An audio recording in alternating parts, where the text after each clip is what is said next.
Los años 60 fueron una época de transición para muchos aspectos de nuestra vida como seres humanos, y todo lo que llegó después de esos años es muy relevante para nuestras vidas hoy en día. De esta manera es que nace un movimiento el cual intentaba hacer reflexionar a las personas sobre temas como la sexualidad, los derechos de las mujeres, las formas de autoridad, entre otros. Y llevándolo a un plano más personal, llegamos a Latinoamérica, en donde también tuvimos nuestra propia época de transición, llegando a resaltar a personas como el Che Guevara simplemente por ser uno de nuestros más grandes exponentes del movimiento contracultural, al igual que los Nobel de Literatura que llegaron en años posteriores, los cuales nos dan de qué pensar incluso hoy en día, como Pablo Neruda, Gabriel García Márquez, entre otros. Encuentro de varios movimientos sociales los cuales generaron la mayor conciencia histórica del siglo XX en base a la guerra de Vietnam, en la cual se defendieron los derechos humanos y lo que generó el denominado camino hacia la utopía, principalmente en Estados Unidos, donde empezaron las marchas por los derechos civiles de los afroamericanos por la segregación racial, la primera señal de la contracultura, ya que esta cuestiona el sistema social al que se están obligados a seguir. Por ejemplo, en América Latina la mayoría de estos movimientos fueron impulsados por estudiantes y jóvenes, ya que la universidad cambió drásticamente de rol, porque se volvió a convertir en un espacio de ideas y no en una fábrica de títulos, donde emergieron las ideas sobre las que iban en contra del romanticismo de las costumbres adoptadas a ser colonizados, ya que ya no eran vigentes y por lo tanto era el momento de evolucionar y hacer un cambio radical, sobre todo por el rechazo hacia el sistema capitalista y todo lo que esto contempla, buscando siempre la igualdad. Se podría argumentar que Francia había tenido un importante papel en los procesos revolucionarios de los siglos XVIII y XIX en el mundo atlántico.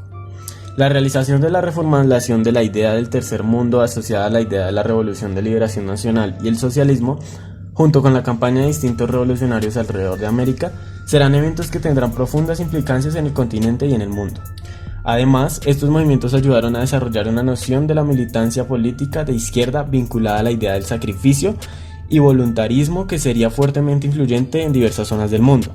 No es de extrañar que en 1968 el entender cómo las ideas de los jóvenes estudiantes y de los revolucionarios fueron recibidas y reinterpretadas por otras partes del mundo sería un buen camino para reconstruir la complejidad y los múltiples centros que tuvieron las geografías de esa revuelta. Gracias al movimiento contracultural que se dio en toda América Latina, se pudo dar el surgimiento de una nueva era para la literatura hispanohablante, en donde se forjaron grandes escritores merecedores de un Nobel de Literatura, entre los cuales en este video vamos a destacar a Pablo Neruda y a Gabriel García Márquez.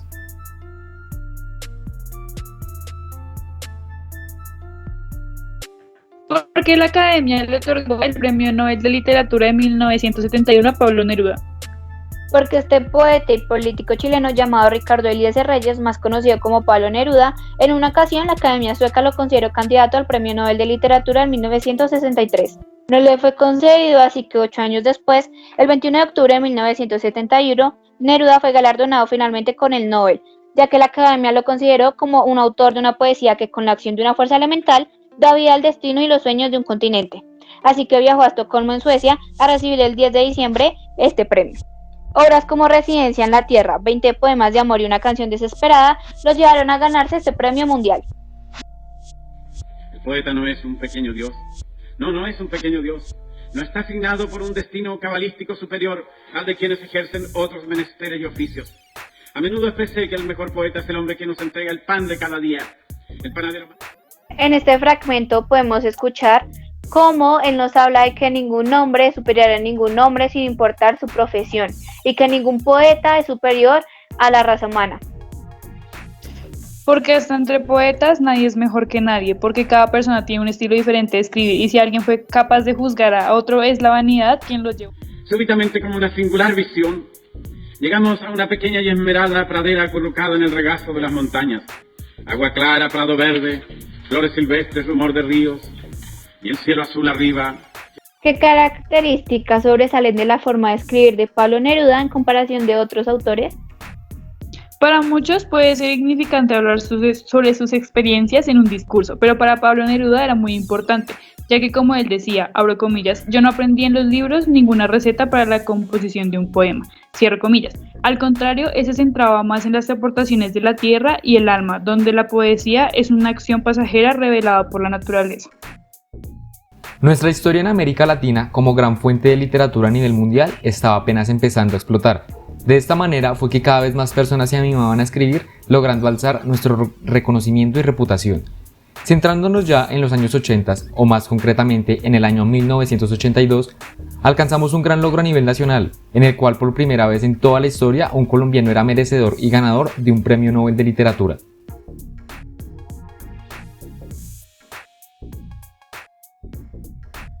El 8 de diciembre de 1982 se le otorgó el Premio Nobel de Literatura a Gabriel García Márquez, que fue galardonado gracias a su libro 100 años de soledad. La Academia Sueca mencionó que García ha creado un mundo propio que es un microcosmos, que refleja con gran claridad un continente con sus riquezas y miserias humanas.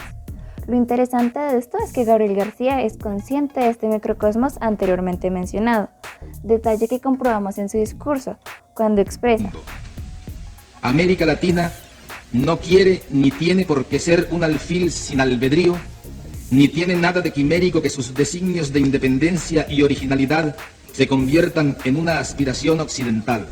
Donde es evidente que el escritor es conocedor de nuestros infortunios, de los que incluso habla en momentos anteriores haciendo referencia a la injusticia en todo el sentido de la palabra y vista desde varios focos, sino que además Gabriel García menciona el hecho de que no es irreal que nuestros propósitos como latinos pasen a ser una realidad. Además de esto, nos muestra de manera descriptiva cómo nuestras manifestaciones artísticas y escritas han sido impactadas por las realidades y ambiciones que también nos dejaron en la cultura los europeos. Desde el momento del descubrimiento y la conquista, los gobernantes llevados por la codicia y la ambición han dejado una estela de guerras, dictaduras y masacres, igual que los europeos en la colonización, cuando estaban enceguecidos por el oro. Todo esto refleja también cómo fue la evolución de la sociedad en Europa.